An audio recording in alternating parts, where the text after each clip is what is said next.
Mungkin menjawab pertanyaan ini ya, Iya. saya coba memberikan gambaran sedikit dari data yang dirilis oleh UNESCO. Sebenarnya tingkat baca masyarakat Indonesia itu 0,001% gitu ya. Artinya dari 1.000 orang Indonesia itu hanya 1 orang yang rajin membaca.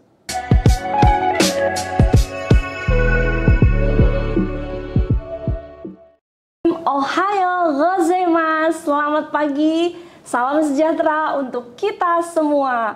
Kita di sini jumpa lagi di acara Pusaka Hebat yang saya hormati Ibu Insinyur Retno Febrianti selaku Kepala Perpustakaan dan Kearsipan Kota Bontang beserta staf dan jajarannya. Nah, di sini Pusaka Hebat DBK melakukan podcast pagi ini adalah untuk sebuah misi nih, yaitu mengedepankan membaca dan menjadikan perpustakaan sebagai rumah kedua untuk seluruh generasi muda Indonesia. Membaca adalah sebuah kata yang seyogyanya menjadi hal yang disukai oleh generasi muda. Namun yang kita lihat saat ini adalah generasi muda lebih pada audiovisual. Padahal membaca adalah jendela dunia. Sebuah kata bijak yang sampai saat ini masih masyhur kita dengar. Semisal kita ingin mengenal sebuah negara, tidak perlu kita harus ke sana, tapi lewat membacalah kita bisa berada di sana. Nah, dalam rangka meningkatkan kunjungan pemustaka secara online serta meningkatkan minat baca di Kota Bontang melalui podcast Pusaka Hebat ini, Dinas Perpustakaan dan Kearsipan Kota Bontang mengadakan podcast bersama seorang tokoh yang tentunya menjadi panutan kita semua. Kita undang Bapak Insinyur Zulkifli. Selamat pagi Bapak. Selamat pagi semuanya. Silakan menyapa dulu nih. Selamat pagi para teman-teman semua yang sudah mengikuti podcast ini.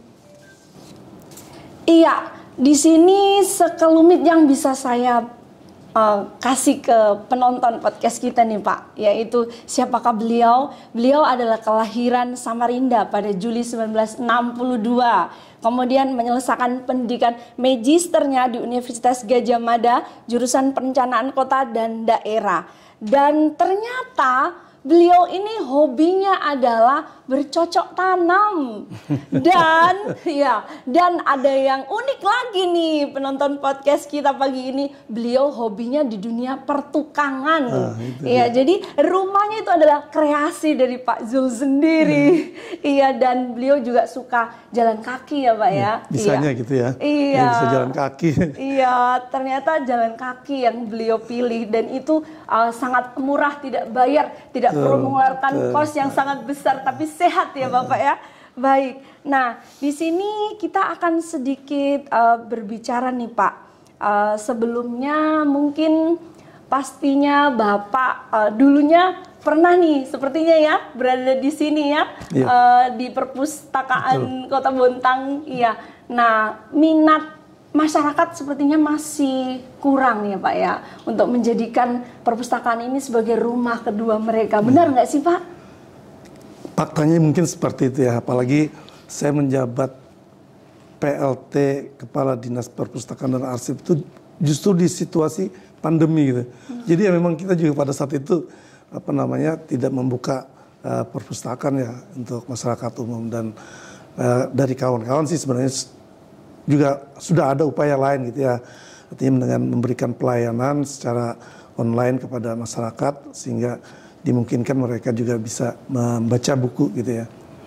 Iya, kenyataan seperti itu ya Pak ya. Baik, kita kulik lagi, kita masuk lagi ke topik kita pagi ini. Nah, membaca itu sendiri menurut Bapak nih seberapa penting sih sebenarnya? Masuk nggak sih di dalam list hobi Bapak yang tadi selain bercocok tanam dan pertukangan? Kalau hobi sih, saya melihat tidak ya. Membaca itu bukan hobi mestinya, tapi kebutuhan. Kalau menurut saya. Jadi kalau pengalaman saya sebenarnya pada saat duduk di bangku SMP gitu ya, kita biasa kalau pulang sekolah dengan beberapa teman pergi ke perpustakaan daerah di Samarinda gitu ya, yang kebetulan milik pemerintah provinsi. Nah awalnya sih hanya apa namanya, hanya biasa saja gitu ya, suatu yang apa namanya belum menjadi kebutuhan, tapi lama-lama kok kita melihat ini justru bisa menjawab beberapa kebutuhan kita di sekolah gitu ya. Jadi akhirnya kita dengan beberapa teman ya seringkali pergi ke perpustakaan daerah itu, dan ya kebiasaan itu ya terus berlanjut lah sampai kuliah, sampai bekerja. Hanya saja mungkin kalau saat ini sudah jarang saya pergi ke perpustakaan. Hanya saja segantinya ya pergi ke toko buku atau mungkin juga mencari buku secara online gitu ya. Artinya di akademia gitu ya, atau di Scrip gitu ya, yang buku-bukunya sebenarnya bisa kita peroleh dengan gratis, dan cari yang gratisan gitu ya. Iya, betul. Tapi kan artinya bisa terpenuhi lah keinginan membaca itu. Iya, betul Bapak. Benar sekali sih ya Bapak ya. Jadi itu sebuah kebutuhan sebenarnya, tidak hanya hobi seperti itu. Dan literasi membaca itu sangat banyak korelasinya dalam kehidupan kita sehari-hari ya Bapak ya. Ya, mungkin yang ingin saya tanyakan lagi nih, Bapak kan sebagai asisten perekonomian dan pembangunan Kota Bontang, seyogyanya di sini dari kacamata Bapak nih, yang kesehariannya bergelut di dunia perekonomian pembangunan, seberapa penting membaca itu dalam perannya untuk kemajuan pembangunan itu sendiri? Ya, ini perlu yang diketahui gitu ya. Membaca itu kan bagian dari yang harus kita penuhi gitu.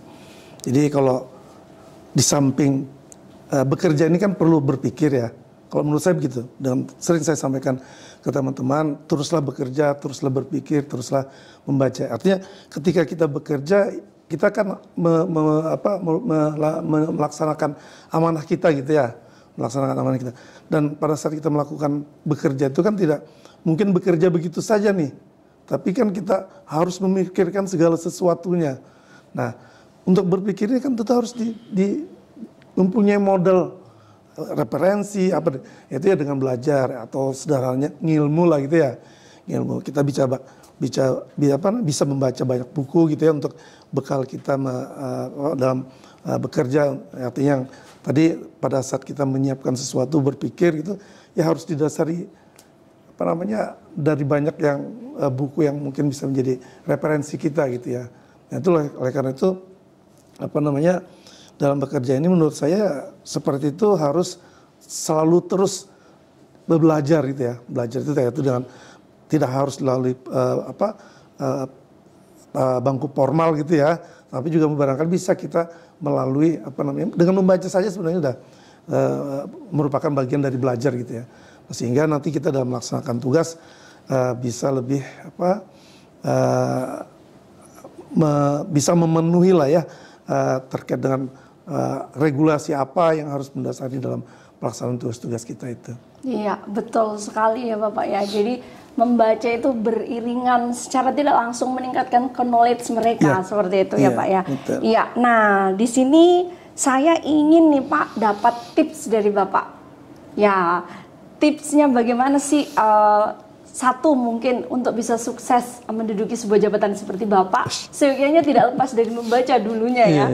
Jadi tips atau cara agar membaca ini bisa mendarah daging nih Pak dari mungkin dari masyarakat kita yang memang seyogyanya dari usia dini sebenarnya ya, hingga dia dewasa, itu seperti apa tuh Pak kira-kira tuh? Mungkin menjawab pertanyaan ini ya, saya coba memberikan gambaran sedikit dari data yang dirilis oleh UNESCO. Sebenarnya tingkat baca masyarakat Indonesia itu 0,001% gitu ya. Artinya dari 1.000 orang Indonesia itu hanya 1 orang yang rajin membaca. Bahkan dari PISA itu, Program International Student Assessment itu, Indonesia itu menduduki urutan ke-62 dari 70 negara. Artinya kita tuh masuk di kelompok 10 terbawah gitu ya dalam hal minat baca. Nah, ya ini yang menuntut sebenarnya kita perlu menyiapkan langkah-langkah strategis ya, yang menurut saya itu tidak hanya menjadi tanggung jawab pemerintah, tetapi juga menjadi tanggung jawab masyarakat dan keluarga khususnya. Artinya di keluarga pun mestinya harus dibangun atmosfer yang kemudian bisa mendorong keluarga yang dimulai dari orang tua, sehingga mungkin tumbuh minat dari anggota keluarga ya, anak misalnya gitu ya, untuk juga membaca gitu ya. Nah ini yang tentu saja di keluarga sebagai orang tua harus memberikan contoh itu ya, membaca. Nah di samping mungkin mengajak keluarga ke perpustakaan sehingga mungkin bisa mengenal perpustakaan itu seperti apa, sehingga nanti bisa juga, oh ternyata di perpustakaan bisa kita temukan banyak buku yang mungkin yang ya kita tidak harus membeli, kita hanya cukup meminjam dan itu bisa kita bawa pulang untuk dibaca kita dari situ. Tapi kalau kemudian juga punya kelebihan anggaran ya dimungkinkan saja untuk bisa membeli buku yang itu sebenarnya menjawab kebutuhan daripada anggota keluarga untuk terus membaca. Nah itu ya. Nah kalau dalam skala luas, kalau dari semua keluarga bisa melakukan seperti itu kan akan terbangun budaya literasi di masyarakat gitu ya. Itu kan menumbuhkan budaya literasi di masyarakat sendiri yang tentu saja ini akan memberikan manfaat lah kepada seluruh masyarakat. Artinya bagaimana mereka bisa mendapatkan tadi ya disebutkan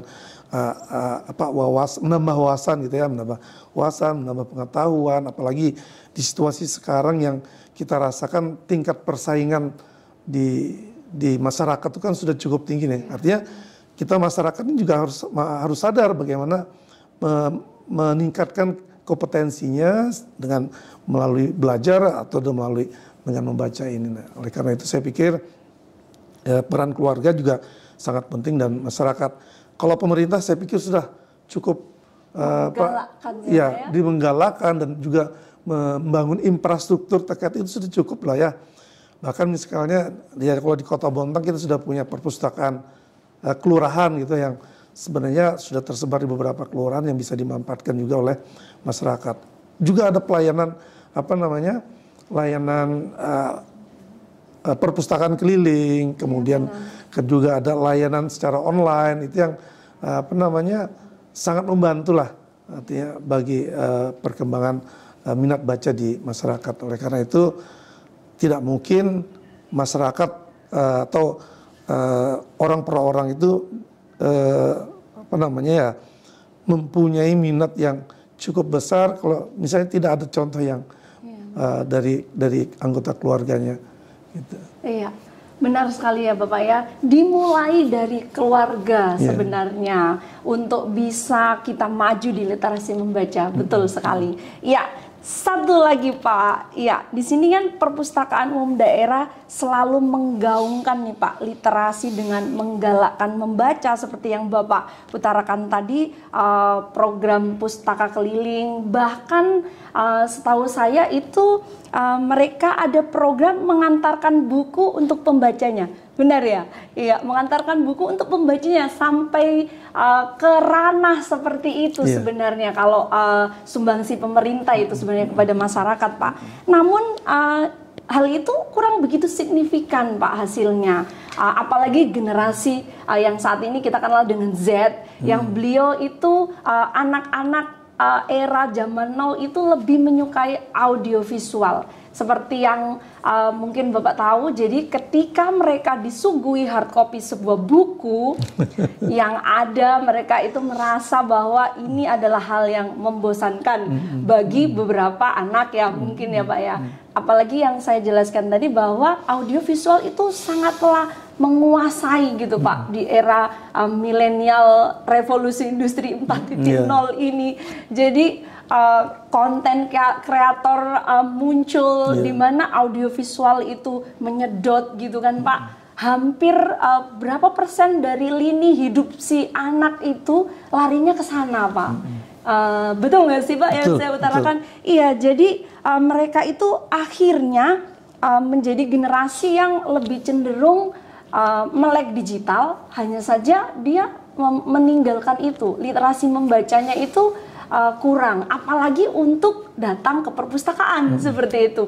Bisa dibilang mungkin mereka ke perpus, apalagi kalau anak SMA nih ya, kalau nggak dikasih tugas gurunya gitu Pak, dia jarang untuk ke perpus seperti itu. Padahal di sini itu banyak sekali yang bisa kita dapatkan, tidak hanya sekedar harus nongkrong membaca kata per kata sebuah buku. Di sini bisa untuk menjadi wahana, misalnya nih kan ada ini ya Pak ya, bisa online mengakses, kemudian ada wifi-nya juga. Terus setahu saya ada 3D-nya juga. Nah seperti itu. Jadi menurut Bapak bagaimana ya kira-kira agar generasi Z ini tidak meninggalkan perpustakaan ini dan menjadikan perpustakaan ini sebagai rumah kedua mereka, walaupun itu adalah PR besar sekali dan tidak tahu apakah bisa kita capai di suatu hari nanti seperti itu. Saya pikir itu menjadi tantangan buat kita ya. Ya, kalau tantangan bukan berarti kita harus menyerah ketika dalam situasi seperti itu.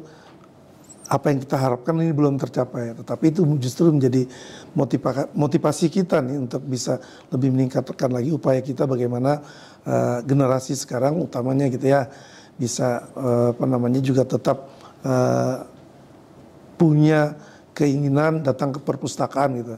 Nah oleh karena itu sebenarnya menurut saya beberapa usaha yang sudah dilakukan oleh kawan-kawan itu sudah lebih dari yang untuk bisa membangkitkan atau membangun minat masyarakat ke perpustakaan, khususnya tadi yang generasi Z gitu ya.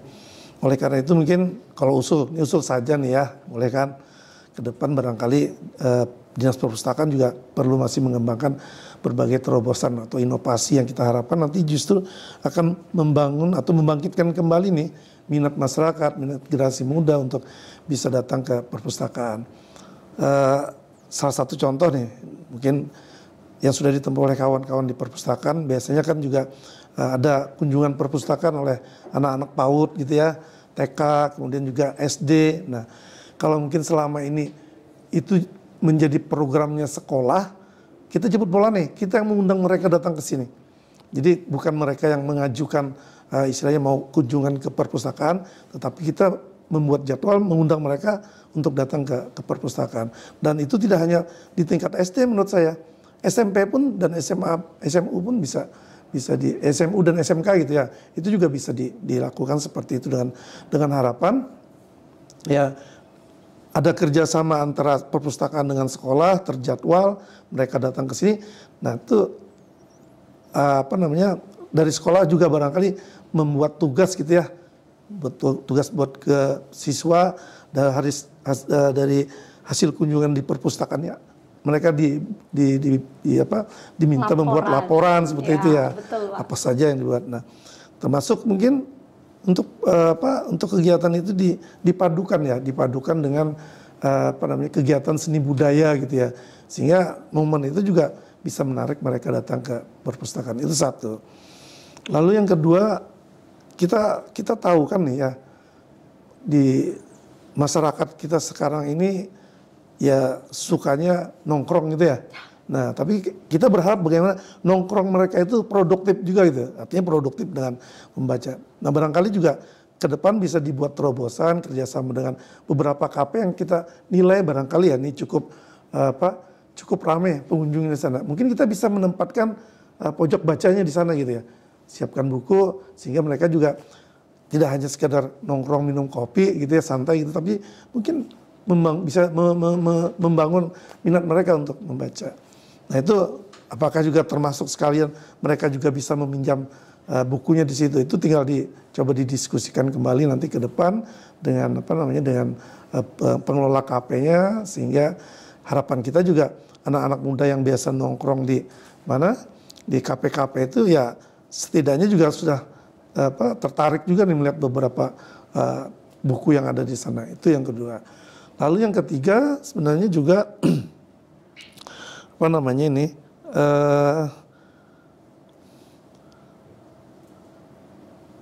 perpustakaan juga istilahnya bisa memanfaatkan nih fasilitas yang ada di perpustakaan sendiri. Nah, kalau saya melihat sebenarnya kan uh, halaman perpustakaan ini cukup luas gitu ya, cukup luas. Kalau sebagian sudutnya itu dimanfaatkan misalnya untuk kafe dan kuliner gitu ya, sehingga yang mungkin nanti bisa dikerjasamakan dengan masyarakat setempat yang tadi saya juga bilang tidak hanya memberdayakan masyarakat setempat, membangun ekonominya, tapi juga sekaligus mungkin menarik minat masyarakat, khususnya generasi muda tadi yang datang ke perpustakaan. Artinya mereka bisa sambil santai di kafe, makan-makan kuliner di sini, lalu sambil juga ke perpustakaan gitu ya. Jadi itu yang kita harapkan ke depan juga bisa mendorong minat masyarakat datang ke perpustakaan. Nah, dengan begitu ya tentu saja target akhir kita bagaimana tingkat minat baca masyarakat ini juga ikut meningkat begitu ya. Jadi tidak lagi kita tertinggal dari negara-negara lain. Mudah-mudahan nanti pemerintah juga memberikan penilaian per daerah gitu ya, nilai minat baca di tingkat daerah itu kan bisa nanti menunjukkan bagaimana setiap daerah melakukan inovasi-inovasi dalam rangka mendorong budaya literasi di masyarakat. Iya, wah keren sekali Pak. Jadi masukan-masukan mungkin nanti akan menjadi sebuah indikator baru untuk program-program kedepannya perpustakaan ya Pak, iya. Seperti itu. Apalagi itu tadi PR besar kita adalah generasi Z itu, iya, karena masa depan kita terletak pada tangan mereka, benar ya Pak? Betul. Ya? Iya, baik.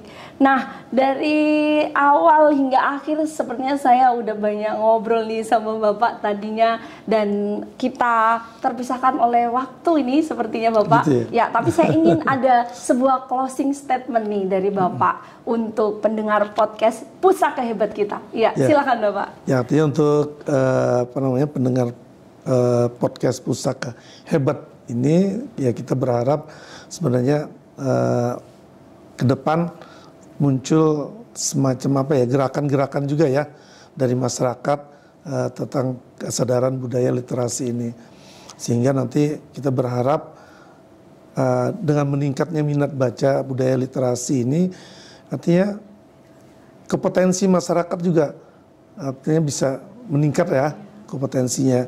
Artinya yang saya sampaikan di awal tadi, kompetensi itu kan tidak harus dibangun melalui bangku formal gitu ya, tapi juga bisa melalui kegiatan membaca. Nah, dengan kegiatan membaca ini kita harapkan generasi muda kita ke depan memiliki wawasan dan pengetahuan yang luas gitu di tengah situasi persaingan yang semakin meningkat ini, sehingga menyongsong Indonesia Maju 2045 itu pun sebenarnya kita berharap punya SDM yang dapat yang unggul gitu ya, yang berdaya saing. Barangkali itu yang bisa saya sampaikan sebagai penutup dari pertemuan kita. Iya, terima kasih Pak Zulkifli untuk waktunya dan masukan-masukannya. Semoga bermanfaat untuk kita, Dinas Perpustakaan Kota Bontang dan masyarakat Bontang pada umumnya. Dan Pusaka Hebat Dinas Perpustakaan Kearsipan Kota Bontang yang jelas mengajak kita semua seluruh masyarakat Kota Bontang untuk bersama-sama meningkatkan literasi membaca, dan jangan lupa kunjungi Perpustakaan Kota Bontang. Iya. Dari kami, saya Nining dan Bapak Zulkifli, kurang lebihnya mohon maaf, saya akhiri. Assalamualaikum dan salam literasi. Assalamualaikum warahmatullahi wabarakatuh.